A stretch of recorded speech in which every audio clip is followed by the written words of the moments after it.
Boa noite. Irmãos, nós vamos ter uma palavra de reflexão no texto, mais uma vez, no texto das bem-aventuranças. E hoje à noite nós vamos meditar no capítulo 5, versos 11 e 12. Versos 11 e 12 do capítulo 5 do Evangelho de Mateus. O Evangelho de Mateus, no capítulo 5, no seu início, relata toda a história das bem-aventuranças.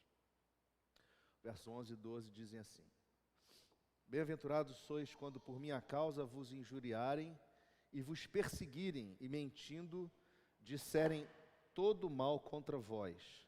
Regozijai-vos e exultai, porque grande é o vosso galardão nos céus, pois assim perseguiram os profetas que viveram antes de vós. Vamos orar?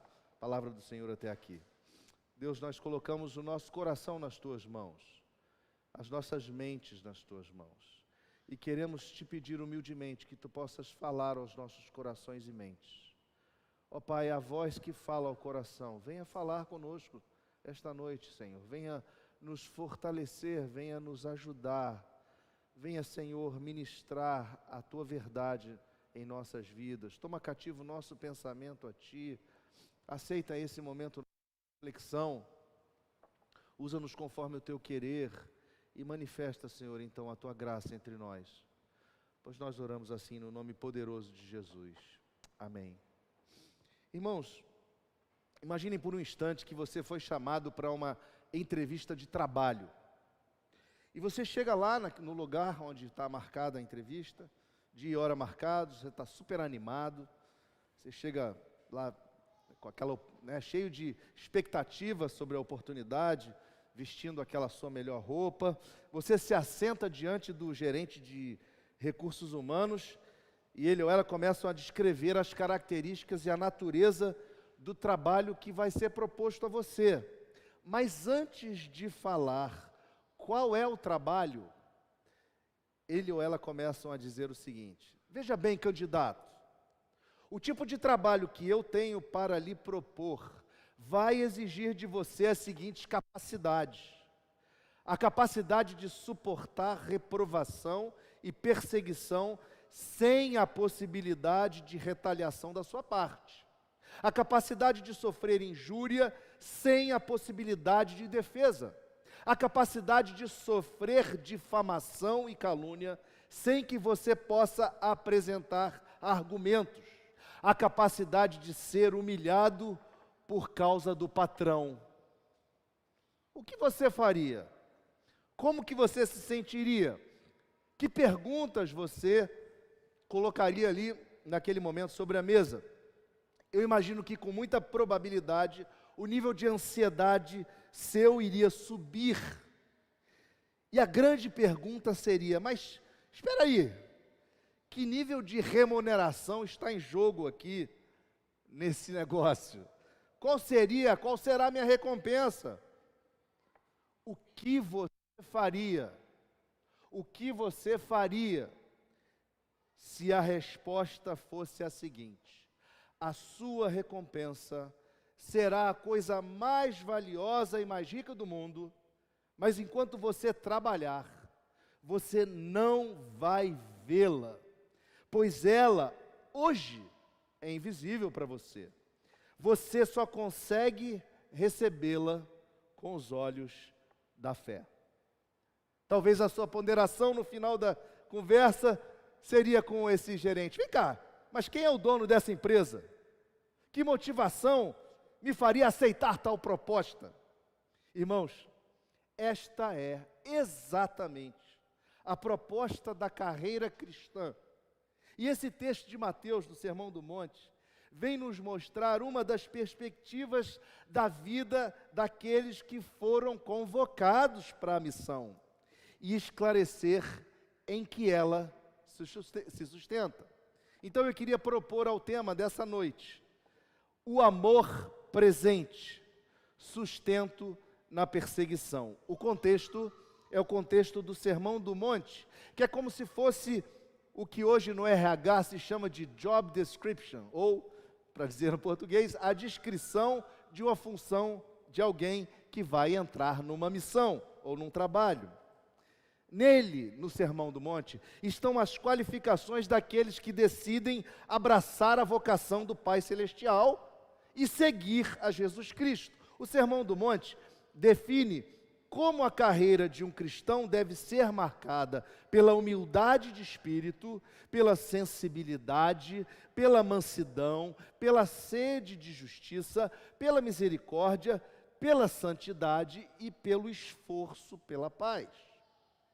E por fim, o Sermão do Monte fecha o pacote, reforçando a capacidade que todo cristão deve ter de suportar a perseguição por conta do caráter de Jesus Cristo. Vejam, irmãos, não é por opções ideológicas, não é uma perseguição por questões políticas, mas sim e tão somente pelo fato de vivermos o caráter de Jesus em nós, pelo fato de assumirmos a sua proposta de vida.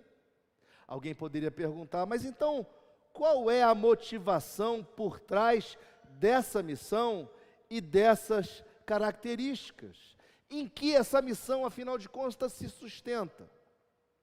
Em primeiro lugar, o texto vai nos dizer que ela se sustenta no próprio Jesus Cristo. Ele mesmo disse, no verso 11, por minha causa. Irmãos, Jesus é a motivação, e sendo Ele a motivação, o sustento de toda esta proposta é o seu amor por nós. Ser perseguido, injuriado, caluniado, sem direito de defesa, sem direito de resposta, só se sustenta sobre o fato de que Cristo nos amou desde a eternidade. Nos remete ao plano maior de Deus a nosso respeito, ao plano da nossa redenção, ao plano da nossa salvação.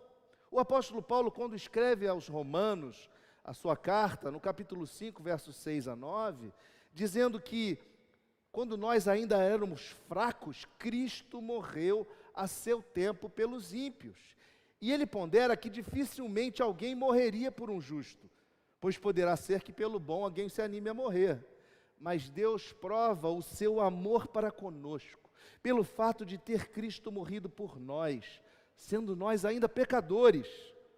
E por isso, muito mais agora, sendo justificados pelo seu sangue, seremos por ele salvos da ira. Meus irmãos, sermos perseguidos pela causa de Cristo se sustenta no fato de Cristo ter nos comprado com seu sangue, trazido redenção e ter nos dado o livramento da ira de Deus, porque todos pecaram e carecem da glória de Deus, todos os homens são merecedores da ira de Deus pela quebra da relação do paraíso. E Deus mesmo se levanta contra toda a impiedade, contra toda a injustiça, contra toda a maldade, contra toda a soberba e contra todo o egoísmo. E o fato de que agora pertencemos a Cristo, porque Ele nos comprou como se compra um escravo, a palavra redimir tem esse significado de compra de um escravo, éramos escravos dos nossos próprios pecados. O fato dele ter nos comprado implica em que nós agora temos o seu caráter e a sua semelhança, nós sofreremos. A perseguição faz parte da vida de Cristo, ou melhor dizendo, fez parte da vida de Cristo e, portanto, fará parte da vida dos seus seguidores. E Cristo estabeleceu o exemplo. O profeta Isaías, lá no capítulo 53, que a gente cantou hoje aqui, no verso 7, diz assim: Ele, Jesus Cristo, no caso o Messias, foi oprimido e humilhado, mas não abriu a boca. Como o cordeiro foi levado ao matadouro e como ovelha muda perante seus tosqueadores, ele não abriu a boca. O apóstolo Pedro nos apresenta este argumento na sua primeira epístola, lá no capítulo 2, verso 21 em diante, onde ele diz: Porquanto para isso mesmo fostes chamados, Pois que também Cristo sofreu em vosso lugar, deixando-vos exemplo para seguirdes os seus passos, o qual não cometeu pecado, nem dolo algum se achou em sua boca, pois ele, quando ultrajado, não revidava com ultraje, quando maltratado, não fazia ameaças, mas entregava-se àquele que julga retamente, carregando ele mesmo em seu corpo, sobre o madeiro, os nossos pecados, para que nós, mortos para os pecados, vivamos para a justiça. Por suas chagas fostes sarados. Ele parafraseia Isaías 53 aqui. Meus irmãos, a perseguição dos cristãos se estabelece na fronteira do contraste entre os cidadãos do reino da luz e os cidadãos do reino das trevas. E eu não estou falando aqui de maniqueísmo. Maniqueísmo é aquela visão de mundo ou filosofia que diz que há uma constante guerra entre o bem e o mal. A gente vê muito isso na cultura pop. Não é isso. O que estamos dizendo aqui é o que Jesus disse: quem não é por mim, é contra mim. Quem comigo não ajunta, espalha. Lá em Mateus 12 ele fala isso. Meus irmãos, o cidadão do reino da luz, na verdade, teve os seus direitos comprados por Cristo. Não cabe, portanto, defesa ou revide quando é ultrajado, quando é perseguido por causa de Cristo. Cristo se torna Ele mesmo o nosso defensor. Irmãos, a carreira que nos foi proposta por Jesus se sustenta no seu amor presente, se sustenta no seu amor por nós.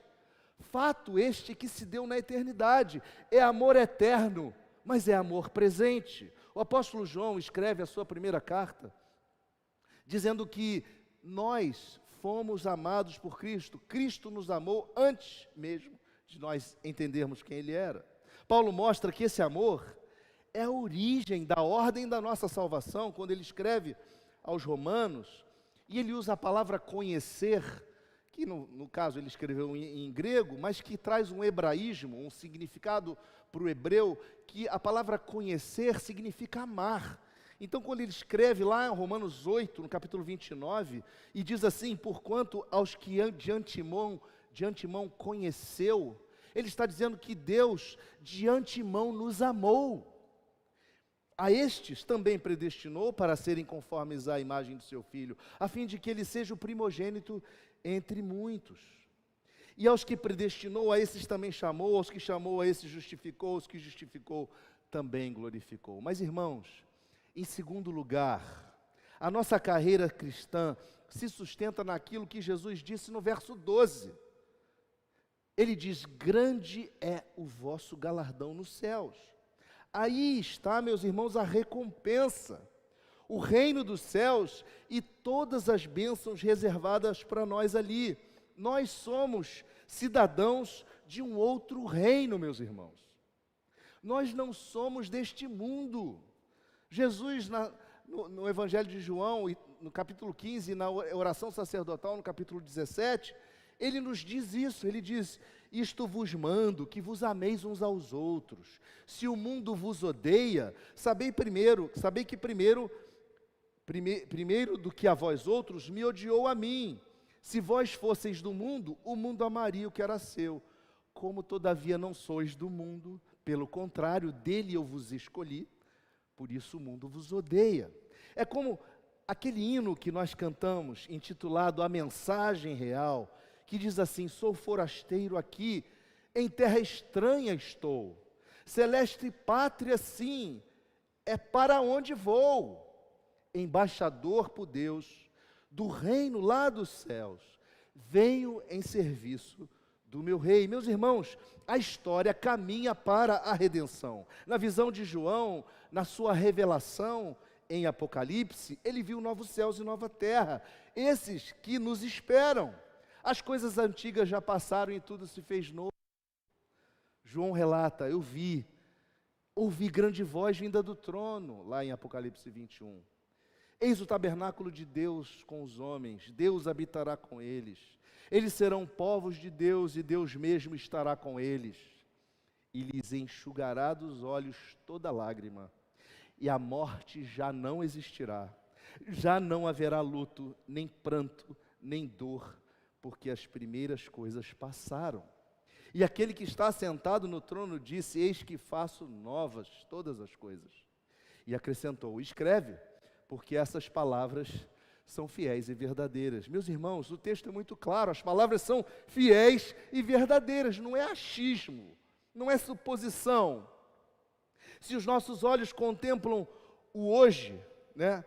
Contemplam no hoje um tempo de perseguição e aflição, os nossos olhos devem também contemplar o ontem, quando nós fomos alvo do amor de Deus. Mas os nossos olhos também devem contemplar o amanhã, quando o galardão do reino dos céus, separado para cada um de nós, nos será dado. Eu gostaria de contar aqui brevemente a história de um dos mártires da fé cristã, que foi um senhor chamado Policarpo. John Fox foi um grande puritano que viveu no século XVI, lá na Inglaterra. E ele escreveu um livro muito relevante, muito famoso, que conta o relato daqueles que entregaram a sua vida no sofrimento do martírio. E esse livro foi chamado Livro dos Mártires. Ele relata vários casos, e ele relata a história desse Policarpo de Esmirna. Policarpo foi um garoto adotado na cidade de Esmirna, que fica mais ou menos ali onde é a Turquia hoje, na Ásia Menor. E Policarpo, então, cresceu sendo ensinado o Evangelho, cresceu na igreja, cresceu aprendendo a palavra de Deus, virou diácono, e diz a história que Policarpo andou com o apóstolo João, porque ele viveu na segunda metade do século I da era cristã. E Policarpo então avançou no seu serviço cristão e se tornou presbítero e depois bispo da cidade de Esmirna, ou seja, ele era a figura principal da igreja ali. E havia uma perseguição, havia um tempo de perseguição do Império Romano. O Império Romano tinha ciclos de perseguição. E nessa ocasião, havia então um novo ciclo de perseguição, que é chamado quarto ciclo. E 3 dias antes de Policarpo ser preso, ele teve um sonho. E ele sonhou que o travesseiro dele se incendiava e se consumia pelo fogo. E ele acordou e relatou aquilo às pessoas que estavam com ele, que conviviam com ele, e ele profetizou então que seria queimado vivo por amor de Cristo. Pois bem, as pessoas que saíam do Império Romano para perseguir chegaram na cidade e começaram a procurar por ele, pegaram 2 rapazes e torturaram e falaram: onde está o Policarpo? Está em tal lugar, tal casa.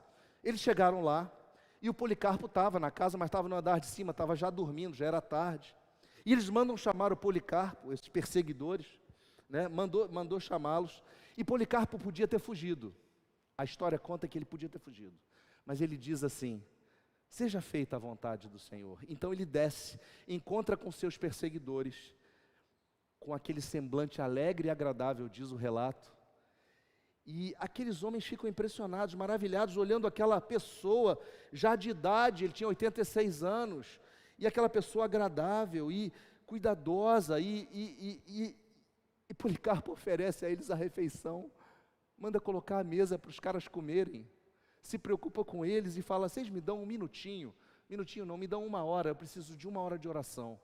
Aí Policarpo sobe, ora e tal, e depois os homens levam ele para os líderes daquela região, né?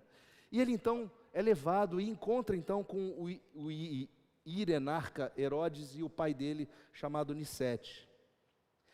E esses 2, que são os dirigentes da região, chamam ele para a carruagem e dizem a ele assim, começam a exortar e começam a dizer para ele assim: Policarpo, que mal há dizer Senhor César? Que é César Quírios, né? Que era a saudação. César Quírios, o César é Senhor. E os cristãos falavam Christos Quírios, Cristo é Senhor. E eles começam a perguntar: mas qual o problema em sacrificar alguma coisa para César, e assim você salvar a sua própria vida? Policarpo ficou quieto, mas ele foi forçado a dar uma resposta, e ele disse o seguinte: não agirei de acordo com os seus conselhos. Quando aqueles caras perceberam que ele não se deixava convencer, Dirigiram-lhe palavras grosseiras, e aqui eu estou lendo o relato de John Fox, que foi baseado no relato de Eusébio, e logo o empurraram para fora da carruagem, de modo que ao descer se machucou. Todavia, imperturbável, como se nada tivesse sofrendo, foi em frente exultante, escoltado pelos guardas até o estádio. Lá, no estádio, em meio a um ruído tão forte, que poucos conseguiam ouvir alguma coisa, uma voz veio do céu dizendo: sê forte, Policarpo, e comporta-te como um homem. Gente, ninguém viu quem falou, mas diz o relato que muitos ouviram a tal voz. Quando ele foi trazido ao tribunal, houve um grande tumulto no instante em que a multidão percebeu que ele estava preso. O procônsul perguntou-lhe se ele era Policarpo.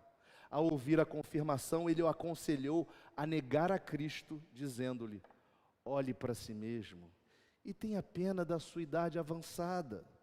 E acrescentou muitas outras frases que eles costumam dizer, tais como: jure pela fortuna de César, arrependa-se, diga abaixo os ateus.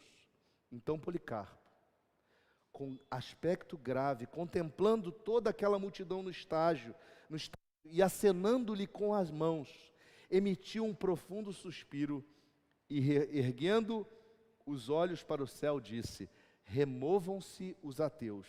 Então o procônsul insistiu com ele, dizendo: jure e eu lhe porei em liberdade, renegue a Cristo. Policarpo responde: há 86 anos eu o sirvo, e ele nunca me faltou. Como então blasfemarei meu rei que me salvou? O procônsul novamente insistiu: jure pela fortuna de César. Respondeu Policarpo: uma vez que sempre em vão o Senhor se esforça para me fazer jurar pela fortuna de César, como o Senhor disse, fingindo ignorar o meu verdadeiro caráter, ouça-me declarar com franqueza o que eu sou. Eu sou um cristão. E se deseja aprender a doutrina cristã, marque um dia e então poderá me ouvir. Ouvindo isso, o procônsul exclamou: eu tenho feras selvagens. Se não se arrepender, eu o entregarei a elas. Mande trazê-las, replicou o Policarpo, pois para nós o arrependimento é uma atitude ruim, quando significa mudar do melhor para o pior, mas é uma atitude boa, quando significa uma mudança do mal para o bem. Se não se arrepender, domarei você com fogo, disse o procônsul, uma vez que despreza as feras selvagens. Então disse Policarpo: o Senhor me ameaça com um fogo que queima durante 1 hora e logo se apaga?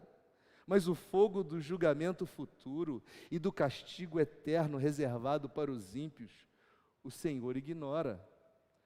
Mas por que está se delongando? Faça tudo o que lhe agradar. O procônsul mandou o arauto proclamar 3 vezes no meio do estádio: Policarpo confessou que é cristão. Mal essas palavras foram proferidas, toda a multidão, tanto gentios quanto judeus que moravam em Esmirna, com uma fúria violenta se pôs a gritar: este é o doutor da Ásia, o pai dos cristãos, o destruidor dos nossos deuses, que ensinou a muitos a não oferecer sacrifícios e a não adorar. A essa altura, pediam ao asiarca Filipe para que soltasse um leão contra Policarpo, mas ele recusou-se, alegando que havia encerrado o seu espetáculo. Então, puseram-se a gritar em uníssono que ele deveria ser queimado vivo, pois sua visão precisava se cumprir, a visão que ele tivera quando estava orando e viu seu travesseiro incendiar-se. O povo imediatamente apanhou lenha e outros materiais secos nas oficinas e nos banhos. Nesse serviço, os judeus, com sua costumeira maldade, sentiram-se particularmente dispostos a ajudar. Quando quiseram amarrá-lo na fogueira, disse Policarpo: deixem-me como estou, não é preciso prender-me com pregos, pois aquele que me dá forças para suportar o fogo, também me fará permanecer na fogueira sem que eu precise fugir. Assim que ele foi amarrado, mas não pregado, disse: ó Pai, eu te bendigo, por me teres considerado digno de receber o meu prêmio entre os mártires. Assim ele proferiu a palavra amém. Os oficiais acenderam fogo, e a chama, com uma espécie de arco semelhante a uma vela de um barco enorme, envolveu o muro, o corpo do mártir no meio desse fogo. Não como subiu um cheiro, não como carne queimando, mas sim como um ouro e prata sendo purificados na fornalha. Recebemos em nossas narinas um aroma semelhante ao que se evola de um incenso ou de outros perfumes preciosos. Finalmente o povo maldoso, ao perceber que o seu corpo não poderia ser consumido pelo fogo, mandou que o carrasco se aproximasse e nele enterrasse a espada. Imediatamente, uma quantidade tão grande de sangue jorrou que apagou aquele fogo. Irmãos, Policarpo viveu aquilo que creu. E ele assumiu a sua crença até as últimas consequências. Eu queria concluir a nossa reflexão declarando que é somente pelo amor de Cristo presente nas nossas vidas e somente pelas promessas do galardão reservado a cada um de nós, que a nós é dada essa possibilidade de experimentar uma bem-aventurança durante a perseguição. O apóstolo Pedro escreve na sua primeira epístola, no capítulo 4, dizendo assim: se pelo nome de Cristo sois injuriados, bem-aventurados sois, porque sobre vós repousa o Espírito da glória de Deus. Não sofra, porém, nenhum de vós como assassino, ou ladrão, ou malfeitor, ou como quem se intromete em negócios de outrem. Mas se sofrer como cristão, não se envergonhe disso. Antes, glorifique a Deus com esse nome. Lembrem-se, meus irmãos, quando vier a perseguição, quando vier a injúria, quando vier a calúnia, pela causa de Cristo, nós precisamos nos apegar ao amor dele, que foi demonstrado por nós na cruz. Nós precisamos nos lembrar das promessas do seu reino, nós precisamos nos lembrar que o Espírito Santo habita em nós, e é a garantia, é o penhor da nossa redenção.